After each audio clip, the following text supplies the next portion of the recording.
First of all तो खूबसूरत packing के बाद खूबसूरत सा फ़ोन निकलता है और फ़ोन का डिस्प्ले जब आप ऑन करते हो तो आपको ऐसा फ़ील आता है जैसे आपने 17 प्रो मैक्स को ऑन किया है।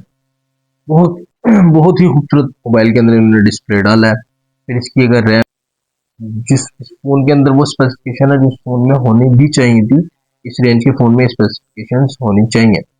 और जैसे देख लो ना, इसके पिक्सल्स नहीं फट रहे। मैं इसको जूम कर रहा हूँ, मजीद भी जूम करूंगा तो पिक्सल्स नहीं फटेंगे। फ्रंट कैमरा भी इसका शानदार है, पीछे जो बच्चा है उसको इग्नोर करके कैमरा बहुत अच्छा है। फिर जब हम फोन को निकालते हैं, इसके साथ हमें फास्ट चार्जर भी मिलता है। 90 वॉट का फास्ट चार्जर भी हमें इसके साथ मिल जाता है। इसके अंदर सिर्फ एक फ़ोन है, फ़ोन के साथ केस होता है, केस के साथ चार्जर है। पैकिंग फ़ोन की तरह ही खूबसूरत है, आपका दिल करेगा फ़ोन लेने का। फिर अगर इसकी बॉडी की बात की जाए तो बॉडी तो इन्होंने same as it is iPhone की जैसे बनाई है, JBL के स्पीकर्स के साथ है। अस्सलामुअलैकुम। तो व्यूवर्स कैसे हो आप? अच्छा व्यूवर्स, लेनी नोट 60 प्रो है लेकिन परेशान है कि 96,000 की डिवाइस है, पता नहीं कैसी होगी। तो मेरे भाई ये तो मसला ही कोई नहीं है आपके भाई के होते हुए, क्योंकि आमिर कुरैशी आप लोगों के साथ अपना पर्सनल एक्सपीरियंस को शेयर करता है।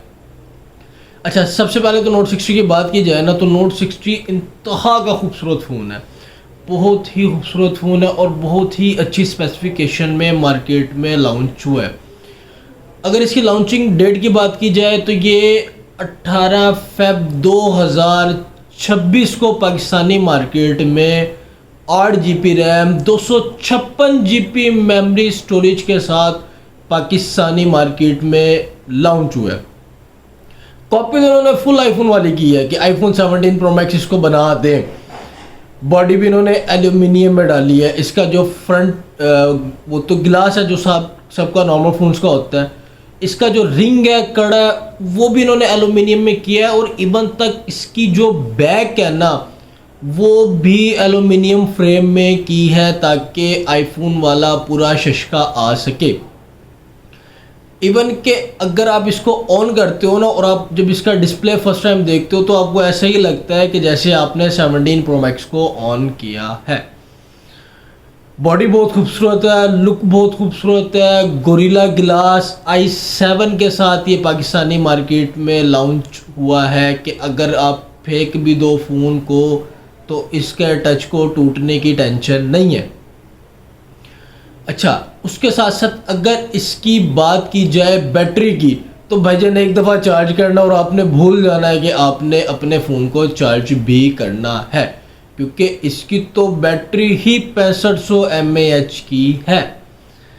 अच्छा, अब 6500 mAh बैटरी है, अब आपके जहन में ये ना आए ना कि भाई मैं 6500 mAh बैटरी है, इसको तो फुल होने में भी दिन लग जाना है, मेरी जान के टोटो। इसीलिए उन्होंने उसके साथ चार्जर भी 90 वॉट का फास्ट चार्जर दिया है।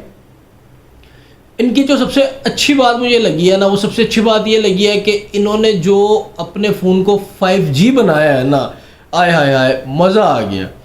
क्योंकि ओप्पो, वीवो, सैमसंग, टेक्नो, किसी भी ब्रांड का इस रेंज में 5G फ़ोन नहीं है। ऑनेस्टली जब मैंने देखा ना कि ये फ़ोन 5G है तो मुझे यकीन करो कंपनी पे दिल से खुशी हुई है कि भाईजान इन्होंने पाकिस्तानी अवाम की रिक्वायरमेंट को समझने की कोशिश की है।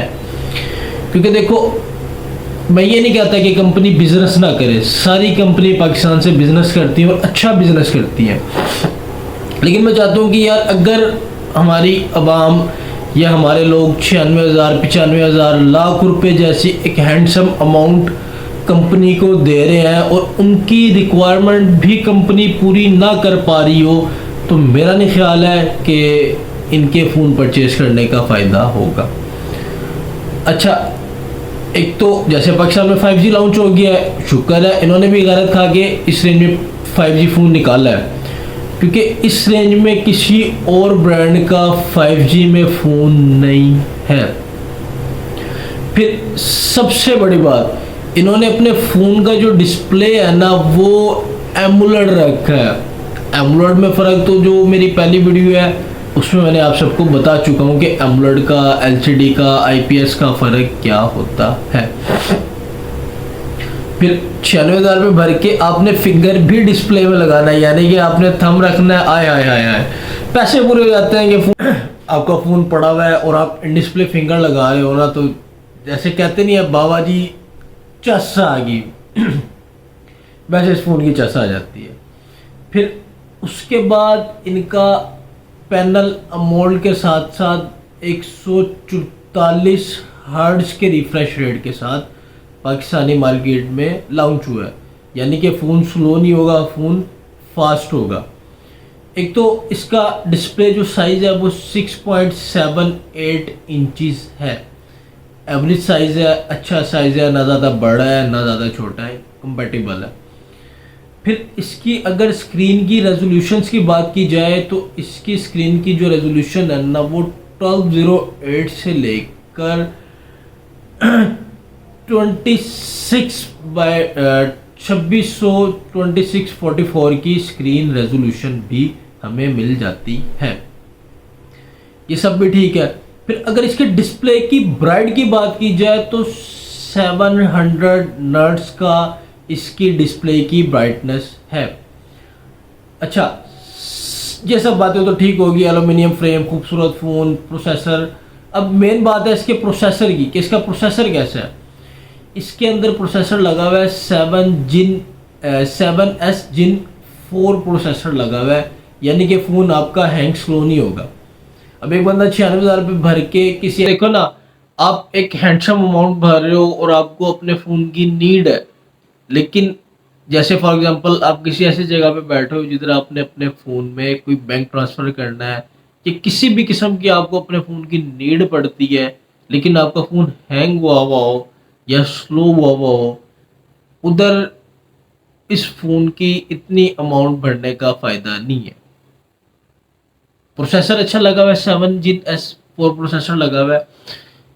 मेन सबसे बड़ा प्रोसेसर होता है कि यार आपका फ़ोन हैंग स्लो नहीं होगा। अब हमें ज़रूरत अपने फ़ोन की और हमारा फ़ोन हैंग हुआ वो, फिर फ़ायदा में इतनी अमाउंट भरने का, इसलिए इन्होंने प्रोसेसर भी अच्छा रखा है, रिफ्रेश रेट भी अच्छा रखा है, ताकि कस्टमर को अच्छे से अच्छी चीज़ प्रोवाइड की जा सके।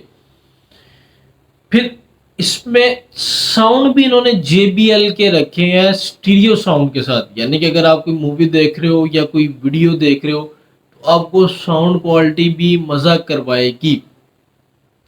आपके भाई का तो ऑनेस्ट मशवरा है कि आप ये फ़ोन को परचेज कर लो, क्योंकि मेरे पास ना जब ये फ़ोन लॉन्च हुआ था उस टाइम कंपनी का नुमाइंदा आके मुझे उसने ये सब चीज़ें बताई थी कि ये इसमें हमने ये चीज़ें क्वालिटी डाली हैं। लेकिन बहुत से फ़ोन है, शो तो बहुत कुछ करवाते हैं लेकिन वो होते नहीं है। इसलिए मैंने वेट किया है, कस्टमर्स के रिव्यूज़ को चेक किया है, फ़ोन को सेल किए हैं और देखा है कि ये फ़ोन रिटर्न तो नहीं आ रहा है। कुछ फ़ोन होते हैं ना, लोग एड्स देख के, वीडियोस देख के फ़ोन को परचेज कर लेते हैं, लेकिन हफ्ते बाद, 2 दिन बाद, 3 दिन बाद उस फ़ोन का मज़ा नहीं आता है, स्लो होता है, तो साथ ही साथ अपने फ़ोन को वापस करने आ जाते हैं, यानी कि रीसेल करने आ जाते हैं।